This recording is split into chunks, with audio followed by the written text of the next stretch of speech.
welcome to the 101 on Sports here on Fox 2. I'm Randy Karraker, and it's great to have you with us. The folks over at St. Louis University just completed a busy school year of athletics, and in this show, we're going to hear from the men's basketball coach at SLU, Travis Ford, the women's basketball coach, Rebecca Tillett, but we're going to get things started with the athletic director at St. Louis University, Chris May.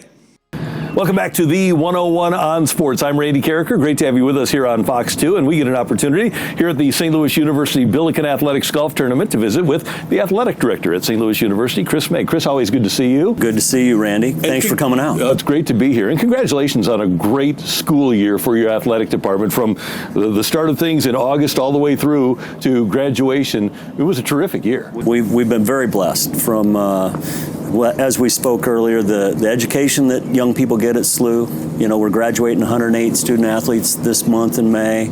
We've got, they've really excelled at that piece. But competitively, we won our fourth A10 championship over the weekend. You know, our two soccer teams won, women's basketball. Our softball team won the first championship in school history.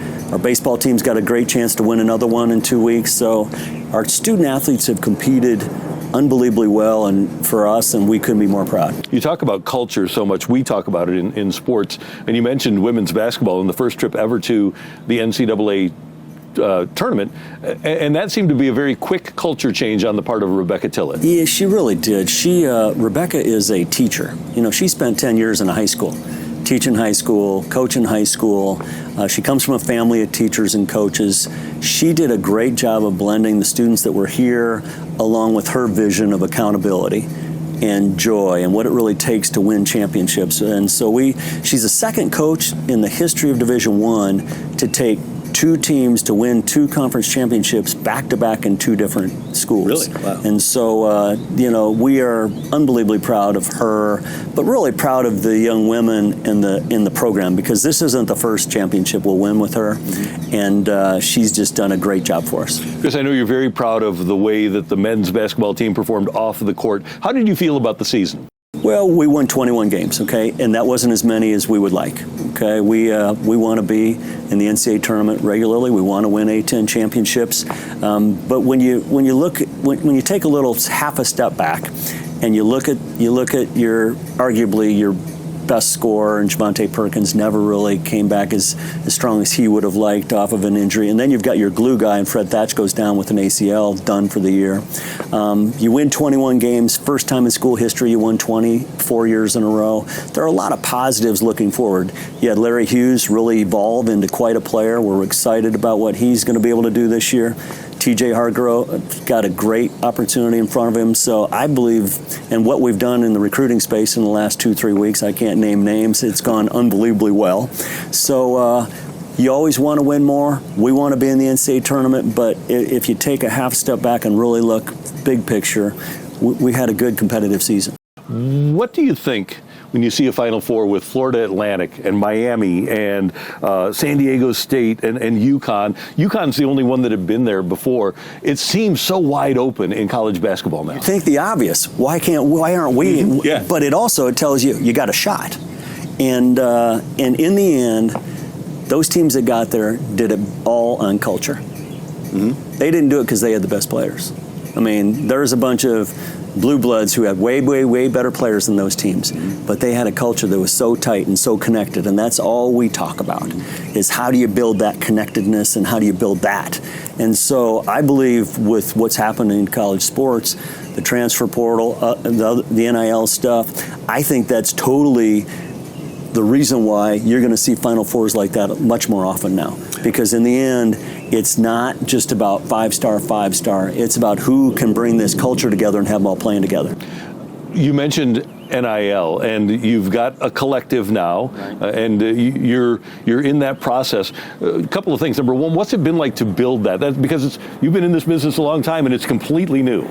Well, Randy, it's a great question, and we spent many years trying to not have outside influences, and now because of the NCAA new processes, now you're creating outside influences. What I feel great about, though, is our collective and the people really involved in it are totally in line with what our vision and our values are. And so Troy Robertson and the group, the Billiken Victory Collective, they have done a great job of really supporting our student athletes, but understanding who we are and what we're trying to do. So I believe we're in as good a space as we could be in that area. It'll continue to grow. It'll continue to help student athletes more and more. And but it certainly has taken a different mindset than it was for a long time. And I think that we tend to look at the sports that we see the men's and women's basketball, but NIL is permeated throughout your athletic department. There are good players, and especially if the student athletes can take advantage of it on their own, there are great opportunities for them. We've got a young woman on the soccer team who's got a billboard in her hometown from the bank. Mm-hmm. And that's the pure NIL in the way it's supposed to be. It's young people being able to monetize their name, image, and likeness because they're a young student athlete at St. Louis University. So there are a lot of those things happening today that people don't know about. They know about it in Union, Missouri, but they don't know about it everywhere else. And so we've got many student athletes taking advantage of it, and we're doing everything we can. We've got a platform, the Billiken Exchange, that any company can go into the Billiken Exchange and connect with any student athlete at SLU and create a working relationship with them through that piece in addition to the collective. So we've got a lot of those pieces in place, and now it'll just continue to grow.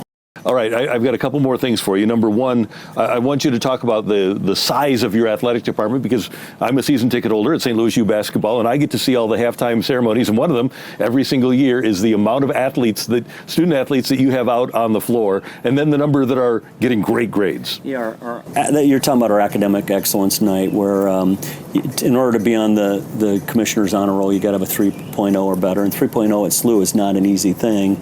We'll have 300 kids in that of our 426 student athletes. But again, our student athletes first and foremost are coming to SLU to get a great education. And as we spoke about our men's basketball team, all those young men are graduating. Yuri Collins graduates next week from St. Louis University. And so that will forever be the cornerstone at our program. But we're going to compete also. And we're super proud of their competitiveness and how we put teams in position to compete. Again, we've been very blessed to have a great year. Finished up the softball team, just won it, and so it's an exciting time, because what happens is the bar rises for everybody, and that's really what's happening at our program, and I'm very proud to be part of it.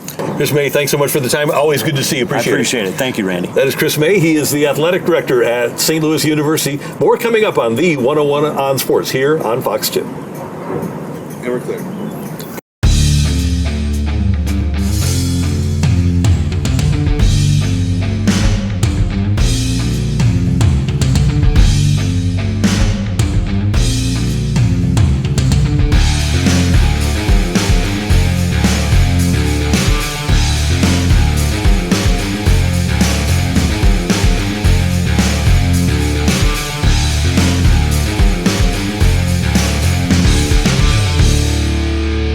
Welcome back to the 101 on Sports at the St. Louis University Billiken Athletics Golf Tournament in Norwood. We get a chance to talk to the men's basketball coach at SLU, Travis Ford, heading into year number 8. It's always good to see you. It's great to be here with you. What a beautiful day for a golf tournament. I tell you, I said I have 2 goals today. Is just don't get hurt and don't get sunburned. That's my 2 goals. So. How about 7 years under your belt? It doesn't seem like you've been here that long to me. It's gone fast for you? It has flown by, and I think when you're having fun, time flies. But also, I think the COVID years kind of, we had a shortened year, then the next year was very shortened, and I think those 2.5 years kind of made it go by slow at times, but also it was such a different time. It's made time go by very, very quickly during those years. Travis, you have a unique observation of young people. How do you think COVID, in general, if you could describe how COVID affected young people, what would you say? Immensely, in a lot of ways. We've seen that. Because when you change somebody's lifestyle literally almost overnight, it's going to have an effect. And these young people, no different than anybody, they were social individuals who were used to being out socially every day, mixing it, being on campus or being a part of a team or being in a locker room. And when you take that away, it's going to have an effect on you. And we have a lot of players, and everybody has different personalities and characteristics. We have players that need to be around people that feed off being around people that all of a sudden had to go and be in a room by themselves, quarantining for 14 days or whatever it was. And I still think, you're still seeing, I think, effects of it. Probably will for a long time, but there's no question it changed. It's the mental aspect, it definitely had an effect. And one of the things, and you're probably seeing it now in talking to high school coaches, is that lack of interaction caused leaders to not be able to naturally rise up to a leadership role. Is that part of what you're seeing now? Absolutely. Again, unprecedented time, so it wasn't like we had time to prepare for it. Yeah. That's a big part of it. It all just kind of happened. And again, I think everybody was going through it, so it wasn't like we were different than anybody else. Everybody was experiencing the same things. Everybody, weren't in their locker rooms, and, you were traveling on 2 to 3 buses and different things like that. But there's no question it affected leadership in the terms of being able to interact closely with a teammate or with a friend or person like you normally would. Mm-hmm. This is going to be a strange year for you coming up because you've had a group for a while now, and your starting 5 is leaving. Yeah. So what's that like for you? Have you ever had a situation heading into a season where you had basically an entire new group? I have. It's funny you asked that, Reddick. I've gone back and looked at it, and I have on a couple occasions. My last year at UMass, my second year at UMass, we had a lot of seniors, and we lost, I think, the whole starting 5. And then my last year at UMass, we came back. I think we were picked 11th or 12th in the league, ended up finishing 2nd or 3rd, went to the finals of the NIT, but we lost our whole starting 5 from that team, and there were some other teams that I've had. But it is a little bit different. I think part of it, I don't think many teams had 7 graduates, college graduates. We had 7 players on our team that graduated college. I think 4 of them were first-generation graduates, so that's exciting and a great achievement in itself. But yeah, there was some work to be done to, fill out this roster. We're still in the process of doing that, still work in progress. But it's different, no question. We've been fortunate, I guess, or I don't know the right word, that we had, that we did have a lot of returning players over the last couple of years. Mm-hmm. One of those players that is graduating is Yuri Collins, and again, because of extenuating circumstances, you tell me, I don't think that you got to where you wanted to go. Did you kind of look at that as a missed opportunity because of some of the things that happened under the circumstances? With as great as Yuri was as a point guard. Yeah, I obviously a little bit biased, but I know a lot about the position. I thought he was the best point guard in college basketball. There were some other really, really good ones, but for what he meant to our team and to be able to sustain 2 years in a row to lead the country in assists, pretty much broke every assist record from obviously Billiken basketball assist records, A-10 assist records. To also be 2-time first-team all-defensive player, just a really special basketball player and a great person. I think he won over 20 games every year he's been here. Mm-hmm. So, that's never been done in Billiken basketball. 4 years of 20-win seasons, things like that. Yuri accomplished a lot, still has a lot to accomplish, go on to the professional level, and hopefully have a great career. But no, I look back at it, there was a lot of accomplishments in this season. There's a lot of things we did do extremely well. Were there areas that we didn't reach? Absolutely. There were some goals we definitely didn't reach that hopefully will make us hungrier, our team hungrier to get back there and to reach those goals. But there's no guarantees. Just because you want something doesn't mean it's automatically going to happen. The Fred Thatch injury, I thought, really set us back a little bit. That was a very important part of our team and things like that. But hopefully some of the things that we didn't accomplish will make us hungrier. You mentioned that you're still working on the roster. In this day and age, with the transfer portal, percentage of time for freshmen that you're recruiting and transfers that you're recruiting? Right now, it's all transfers. Right now, mostly all transfers. We did sign some early freshmen early in the year that will play for us, that will be big parts of our team. But we tried to go into the portal here after the season and not just try to pick the best basketball player and look at stats. We tried to study it all and pick the right person, try to get the right mix, because I think you look at our team, and I love the core of it and what's going to be the backbone of it in Gibson Jimerson, Larry Hughes, Sincere Parker, TJ Hargrove, Kellen Thames. These are guys that I think could be some of the best players in our league. Mm-hmm. We had to put the right pieces around them. A lot of those pieces that you didn't hear were big guys. So we have to go get some some guys inside, which we've done and will continue to do. But we're trying to find the right mix, and it's we try to be patient to an extent, but we're starting to fill it out now. Used to be back in the day that a college basketball coach would be able to play a lot of golf during the summer months. You laugh. It doesn't happen anymore, does it? I hope I remember how to hold the club. That's what I hope.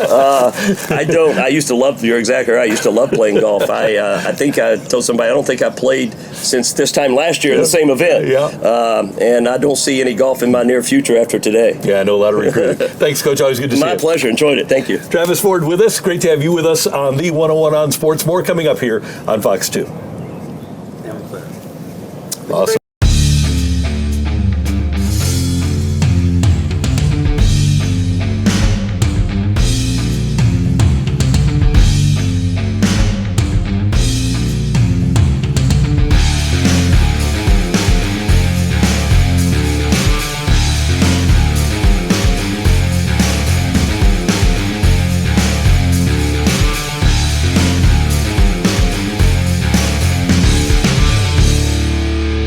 Welcome back to the 101 on Sports here on Fox 2. I'm Randy Karraker, and we are at the St. Louis University Athletics Golf Tournament with the women's basketball coach, Rebecca Tillett, who had a very successful first season in taking the Billikens women's program to their first ever NCAA tournament. Rebecca, it's great to have you with us. Thank you so much, Randy. It's great to be here. So are you still, and I know there's so much water under the bridge since you went to the NCAA tournament, but do you still kind of revel a little bit? You do, especially when you see your women, like we're coming up on graduation milestones, and, just for them to have those opportunities this season, and they'll remember this for a lifetime. We keep saying to them, you're forever champions. You took a Longwood program and got off to a start and built a program. What happened here that you were able to accomplish what you did in your first year in getting to the tournament? Isn't that just the big question, I think, for everyone, especially with the way that we began the season to how we finished it? I think there's so many factors. One thing I've talked about is it was the exact chemistry of people that we needed. Maybe one person different, and I don't know that we would have accomplished what we did. I think the women that were already here at SLU were hungry for what we were teaching, and then they also were receptive to trying. Even when things didn't work out the way we wanted early, they stayed that positive course with us. And sometimes that can be hard, and I'm sure you went through that at Longwood, is changing a culture, but then you're trying to, and then once something bad happens, then you lose a little bit of that. And so that's a special group of ladies that you had. Really special group of women. And we kept saying that. We identified that early, that their default was positive. They just, anytime something went hard or wrong, they went back to positive. And then the other one was this group learned really quickly. And that's something that even Chris and I talk about. How do you find that in the recruiting process? Those people that learn really quickly. So if you're a teacher and you're a developer, they come in and they just get better. I think Julia Martinez was an incredible example of that this season. She was just waiting to turn the corner on her career and had a phenomenal year. So how do you find that player then? You do, the learner. Is there something that a characteristic that you look for? Yeah, I think there's characteristics you can see in recruiting. We always talk about there's some people you can see play a couple times and I have to coach them. And it's the way that they coach, and it's also the way that you teach or you lead. So for us, if you're competitive and you have that competitive spirit, and we can see that, even in recruiting, I remember a story of talking to a recruit one time, and they want to challenge you to a game of anything, of cards or ping pong or something. That's something we look for, right? If they have that competitive nature, they're going to keep getting better. Rebecca, it's really interesting to me that this program only now has gone to an NCAA tournament, because I've always looked at it because of the girls basketball at the high school level in St. Louis, because of the facilities. I've always thought of St. Louis University as kind of maybe not a sleeping giant, but a sleeper that could do really, really good things. What was your perception coming in, and did it change? That was one of the reasons I was drawn to the university. I think Chris has an incredible vision. I think our facilities are great. And it was that question of, okay, they just need to take one more step, right? And then now that we've taken that step, there's more steps to be taken, of course. So I think that piece of it is just the facilities and everything we've got going for us, but also the area, St. Louis area. There's great recruits here, great high schools in the area. I think one of our challenges is just get in early. You got to get in early, and you got to convince them to stay home and represent their city. So you had some key seniors that left your program, but just recently, but let's talk about your seniors first, because they were so important to your program. Yeah. Brooke flowers. I mean, what she's given to the program as a whole, and for her to just have this championship story as the end of her journey. I think we've told the story a lot. It's never too many times to tell it. She told the team in the summer, I came back to win a championship. And at the time, people think that's a little bit far-fetched. It's a new coach, a lot of new players, a lot of new pieces. But Brooke believed, and she shared recently that even when she maybe lost sight of the dream at parts of the season, it just kept coming back up. So I think what she's done, Julia Martinez is graduating as well, but she's coming back. So we're thrilled about that. Everyone will see her diving all over the floor. Cheval Gul is heading back home to Turkey, and we're really appreciative of her contributions to our program. Kylie Bess is also graduating early. So just a great group of women taking those next steps. And then you had a group of junior college potential transfers visit, and they all decided to commit, right? Yeah, this is a great story. I was actually sharing with Randy right before the show that Corey Tate said to me after they committed, this is unbelievable. This doesn't happen anymore. Men's or women's. It doesn't happen that you bring 3 recruits in at the same time, and 2 of them committed on the spot, and the third one arrived late because she was coming from her game. And then so she committed the next day, and they left, and all 3 had committed. And given the changing landscape of college athletics, I'm glad we got all 3 when we did. What sort of a jumping off point can it be to have the success you had in winning the A-10 tournament and going to the NCAA tournament? I think it's a great jumping point for recruiting in terms of, okay, now you see what is capable, what this program's capable of doing, and we want to do more than this. The goal and the conversations leading into it wasn't just coming to win an A-10 championship. It was to make deep runs in the tournament. And once you win a game and your team gets a taste of that, you win 2 games, well, then you're in a great spot in the tournament. Yeah. And one other thing, we're here at the St. Louis U Athletics golf tournament, and Rebecca doesn't frustrate herself with this sport. Congratulations on that. I know, there's always time. I could always add it. Congratulations on your first year, and continued success at St. Louis U. Thank you. Thank you so much, Randy. It was great to have you with us. Rebecca Tillett with us. This is the 101 on Sports here on Fox 2. Our thanks to St. Louis University Athletic Director Chris May and basketball coaches Travis Ford and Rebecca Tillett as we look ahead to the 2023-2024 school year at St. Louis University. Thank you for tuning in to the 101 on Sports, and I will see you on the radio every weekday morning from 7 to 10 on the opening drive on 101 ESPN with Kerry Davis and Brooke Grimsley. We thank you for being a part of this, and until next week, have a great week, everyone.